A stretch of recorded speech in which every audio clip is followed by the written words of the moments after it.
വർഷങ്ങൾക്ക് മുമ്പ് ചെന്നൈയിലുള്ള എന്റെ കസിൻ ശാന്തി പറഞ്ഞു തന്ന റെസിപ്പിയാണിത്. പീച്ചങ്ങ പല കറികളിൽ ഉപയോഗിക്കുമെങ്കിലും തൊലി പലരും കളയുകയാണ് പതിവ്.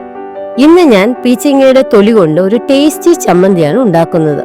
പീച്ചങ്ങയുടെ തൊലി സ്വല്പം കട്ടിയിൽ ചെത്തിയെടുത്ത് ചെറു കഷ്ണങ്ങളായി അരിഞ്ഞ് മാറ്റിവെക്കാം.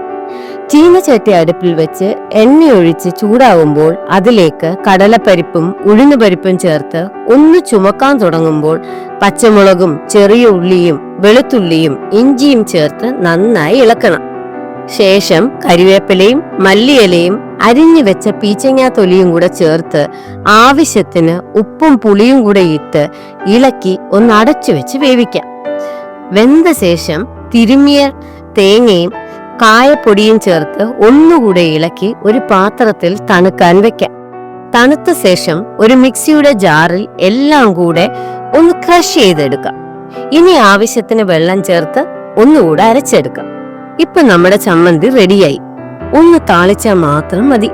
അതിനായി നമ്മൾ നേരത്തെ എടുത്ത ചീനച്ചട്ടിയിൽ കുറച്ച് എണ്ണയൊഴിച്ച് കടലപ്പരിപ്പും കടുകും കരിവേപ്പിലയും ഉണക്കമുളകും ചേർത്ത് ഒന്ന് മൂപ്പാകുമ്പോൾ അരച്ച ചമ്മന്തി ചേർത്ത് ഇളക്കിയെടുക്കാം. ഈ സമയം വെള്ളവും ഉപ്പും ആവശ്യമുണ്ടെങ്കിൽ ചേർക്കണം.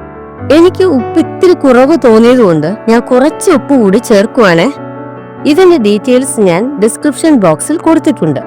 ഞാൻ ഇന്ന് ഈ ചമ്മന്തി ഒണിയൻ ഊത്തപ്പത്തിന്റെ കൂടെയാണ് കഴിക്കുന്നത്.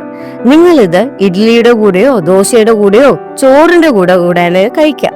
എല്ലാവരും ഇതൊന്ന് ട്രൈ ചെയ്ത് നോക്കണം. With love, Lakshmi.